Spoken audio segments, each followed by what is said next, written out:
For decades, Beatles fans have been waiting for the chance to hear Carnival of Light, one of the band's most mysterious unreleased tracks.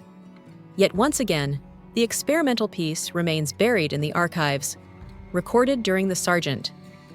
Pepper's Lonely Hearts Club Band sessions in 1967. The avant-garde sound collage was widely expected to appear on Anthology 4, due for release on November 21st. Instead, its absence has left many listeners disappointed, with some describing it as a major missed opportunity. The track's troubled history may explain why it continues to be overlooked. When the first anthology series was prepared in the 1990s, George Harrison reportedly vetoed its inclusion, having little enthusiasm for the track's unconventional style. It remains unclear whether Paul McCartney, who has long championed its release, made any serious push for it this time around. Still, the decision to leave it out has reignited debate among fans, many of whom feel that Anthology 4 needed something rare and bold to distinguish it. Fan reactions online have been intense. On Beatles forums and Reddit threads, some argued that without Carnival of Light, the new compilation lacks excitement. Others speculated that the piece could still appear elsewhere, perhaps as part of a deluxe reissue of Magical Mystery Tour or Yellow Submarine. A few even suggested that keeping it unreleased helps maintain the band's mystique, preserving an air of secrecy in a catalog that has already been dissected to exhaustion.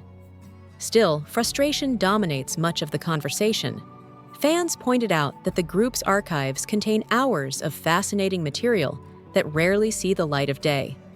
References to the legendary 25-minute version of Helter Skelter surfaced frequently, with many saying that its inclusion, alongside Carnival of Light, could have transformed the album into something truly remarkable.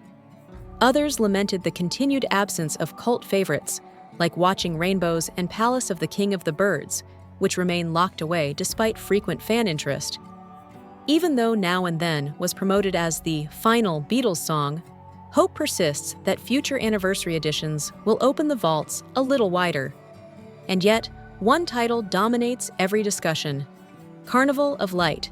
Conceived by McCartney as a free-form, experimental soundscape, it has been described as one of the Beatles' most unusual creations. But, with Harrison once dismissing it as unworthy of release, its fate has long been sealed in limbo.